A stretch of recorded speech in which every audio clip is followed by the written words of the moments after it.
Hi guys, welcome to this week's edits. Obviously it was a disappointing game on the weekend, going down by 20 points. Kept ourselves in the game. I think the first half, although we weren't playing well, we probably had a couple of errors that we would like back just from our basic skill execution. And then the second half, I think they kicked 4 goals, pretty early on in the third quarter, and the distance sort of stayed that for the remainder of the game. So overall, we didn't play very well at all, probably a 6 out of 10. And we still got within 20 points of a top 2 side, but it was nowhere near good enough from our point of view. Really disappointed in the performance, and looking forward to bouncing back this week versus Sydney. Obviously a big game up at the SCG, so can't wait for that one. Let's just go through some questions. Obviously got 4 this week. This first one's from Mark. So love Taylor Hunt's run and carry. Seems to turn the ball over a lot though. Is he finding it challenging? No, listen, I think from Taylor, we've been pretty happy with his form. I think what you'll find is with Taylor, we do encourage him to take the game on, to make bold decisions, and generally he does that pretty well from our point of view. Probably what tends to happen, he is getting the ball a fair amount at the moment. I think he's averaging about 18 touches. So from us, he's continuing to play well. He does provide that run and carry. Defensively, he's doing some really good jobs. Lacroix was hurting us on the weekend, so he went and did a shutdown job for a period of time until we released that to try and win the game late. But overall, we're very happy with his endeavour.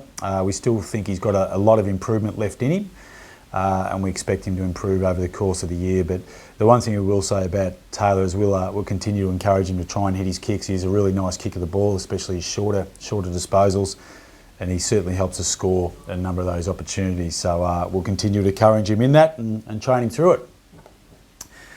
Second question's from David. Check side versus non-preferred side, free licence, or do you have instructions? Yeah, it's fair to say our players copped a fair burst for, I think there was 3 that probably cost us. I think the Ty Vickery, one that didn't make the distance, the Dustin Martin, one he did kick, but the other one from outside 50 was never a chance, and the Brandon Ellis one were 3 probably goals that we should have nailed. Dustin's probably a guy that can kick on his left foot.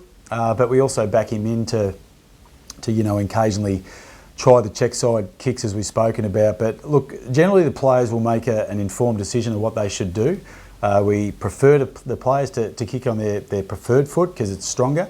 But there's times when that decision-making question to actually shoot at goal with a banana kick, so to speak, is not the ideal option, as I spoke about those 3. So the players will continue to challenge us on those, and we've just got to make sure we get the required decision making from all those guys. The third one is Voston a chance to run through the middle. Look, probably not at this stage. Nick's having a wonderful season, we feel, his best season thus far. He's very good possession gains, which is, as we saw from that bit of vision there, his ability to win the ball off the oppo boot is to an elite standard for a half-back, so we've been really pleased with that. He's probably just finding the consistency we're looking for him as a player. Well, that's not to say that he'll never play midfield, but at this stage we're very happy with what he's giving us through the middle of the ground. He's strong, he's hard, he's tough. What we'd probably like him to do is get a little bit more uncontested ball, a bit more run and carry into his game, but that'll come with experience. But overall, he's for a third-year player, we've been really happy with his progression, and we feel he's got a long way to go.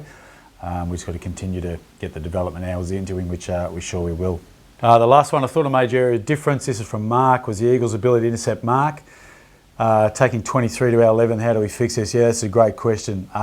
Look, a lot of these marks that the West Coast Eagles players took, McGovern took a lot, were just poor decision making across the arc from us. We knew that they were going to drop off, and you can see these examples here. Our ball use was pretty poor, going inside 50 on the night. We normally average about 14 marks inside 50. I think we only had 7, I think it may have been. But we weren't happy with our ball use. West Coast were probably by far the best side we've played this year. Their ability to drop off and zone behind the ball was very good. We came into the game, we knew we had to work our way through. We still managed to get 46 entries inside 50 compared to their 43, but unfortunately didn't use the ball anywhere near well enough and got outmarked, as we saw from that example. So that was the worst we've ever performed in that area, and it's certainly something we spoke about in a review meeting on Monday. So disappointing result. We're looking forward to bouncing back versus the Swans this Friday night. And just a reminder, we've got the homecoming event on the 11th of July, so make sure you get your tickets for that one. Go to our website. It's going to be a fantastic event and something we're all looking forward to. So Wish us luck for the Swans, and we'll see you at the homecoming. Speak soon.